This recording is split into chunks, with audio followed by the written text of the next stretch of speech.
Assalamualaikum warahmatullahi wabarakatuh. Hello everyone, I'm Fadatul Kasifila.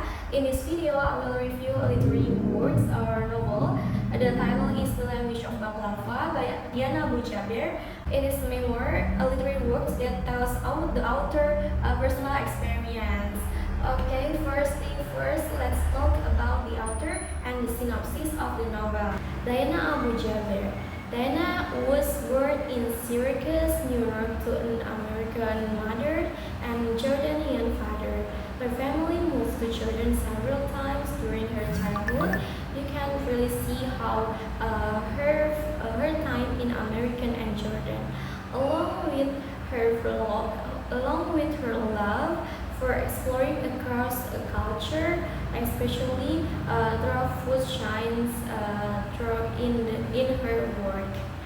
The Language of Baklava, published on 2005, her first memoir, continued with another novels like Life Without a Recipe in 2016. The Language of Baklava won the Northwest Bookseller Award and has been translated in many languages. The Language Baklava is a novel that depicts the author's childhood, that emphasizes the importance of story that shape their identity, especially through her father's story and her mother's storybook. This narrative often revolves around food, which symbolize larger themes such as grace, faith, and love. The author explored the immigrant's experience as a fantasy of self-reinvention and the loss of the past.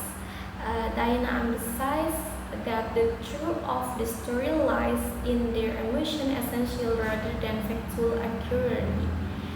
Acknowledging that real life does not always follow traditional narrative. With this novel, Diana hopes to inspire others like her as a migrant or not, even not, to remember and share their own memories, emphasizing the importance of shared food in this process. And for the next, let's talk about the content. I will highlight four in this novel. Such a word has symbol with broad meaning in the novel. The first one is baklava. In quote, we don't actually start with baklava, which they say it's too sensitive at the moment. Jaber 2005 in the page 175. Baklava, which is also as the title, if you know, the baklava is the dessert in the from Middle Eastern pastry filled with pistachio. Oh my god, it looks so delicious.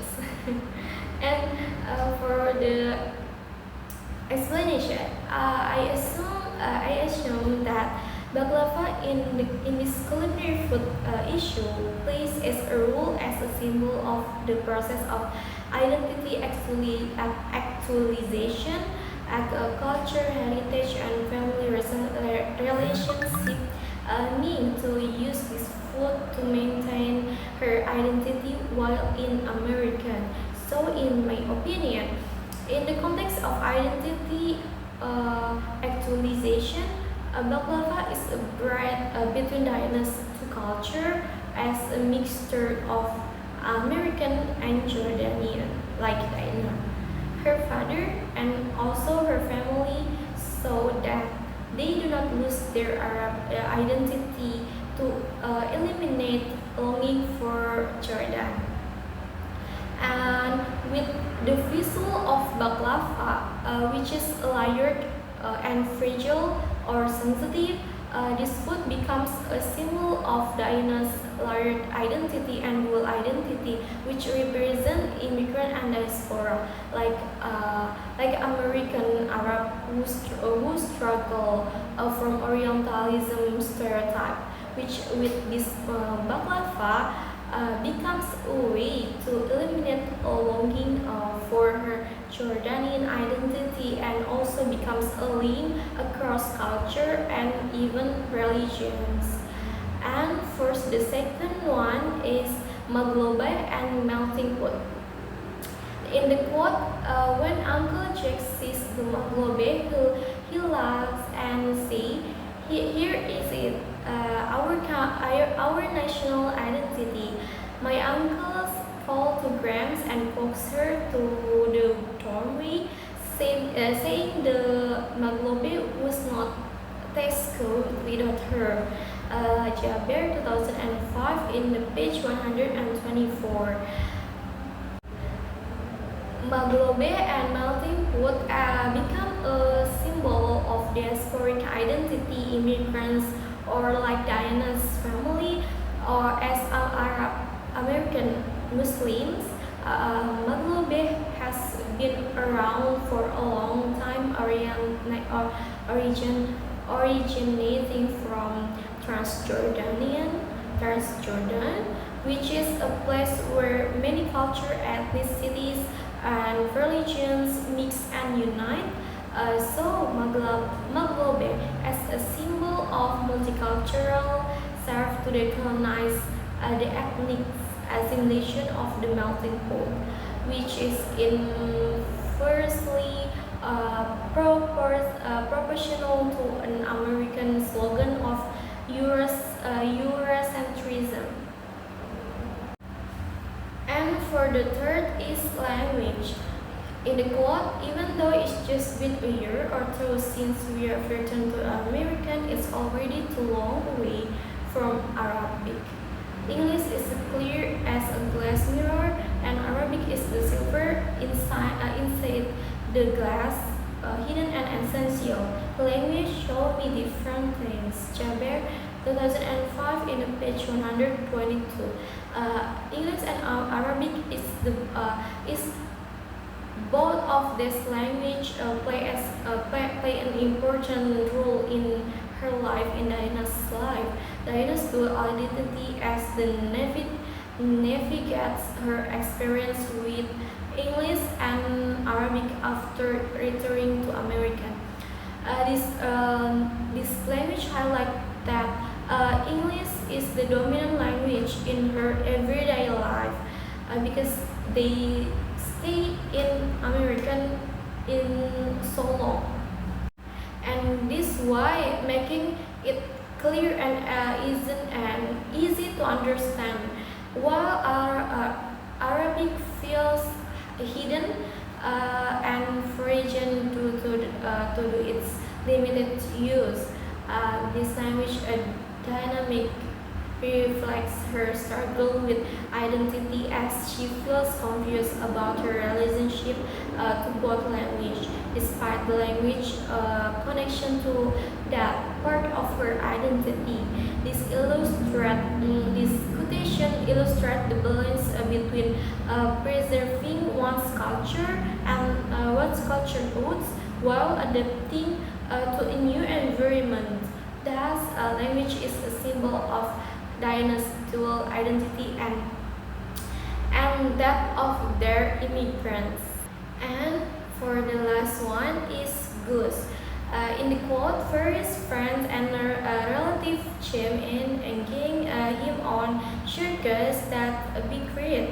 We will help out. Jaber 2005 in the page 159. Goose is Diana's father nickname from Ghazan's real name.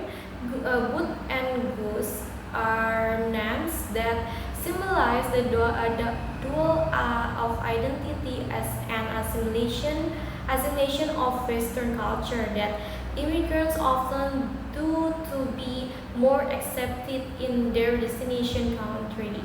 This was also done by Diana's uncles who changed their Arabic names to shorter and Arab American ones. So here I think the replacement or changing of this name is as it's become an assimilation of Diana's father family in adapting to life in America. However, in terms of Orientalism, this assimilation can also be considered as an adjustment of Eastern people to Western expectation.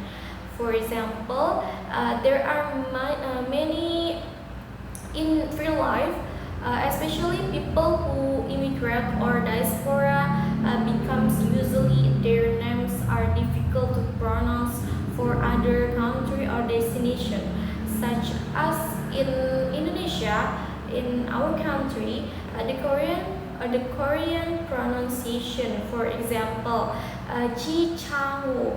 Ji Chang-wook is called in Indonesia Ichang because it is easier to pronounce from Indonesian citizens.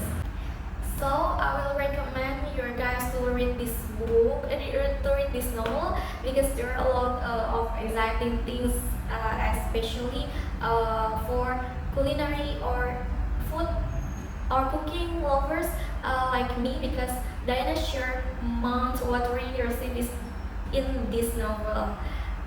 Okay, don't forget to grab yours from Diana Mujaber's website or Amazon, iBooks, Goodreads, or something, or so on. Hopefully it is useful, and thank you to Diana Mujaber who has read a very extraordinary novel. Maybe that's all from me. Sorry our mistake, and the last I say, wassalamualaikum warahmatullahi wabarakatuh. Bye-bye.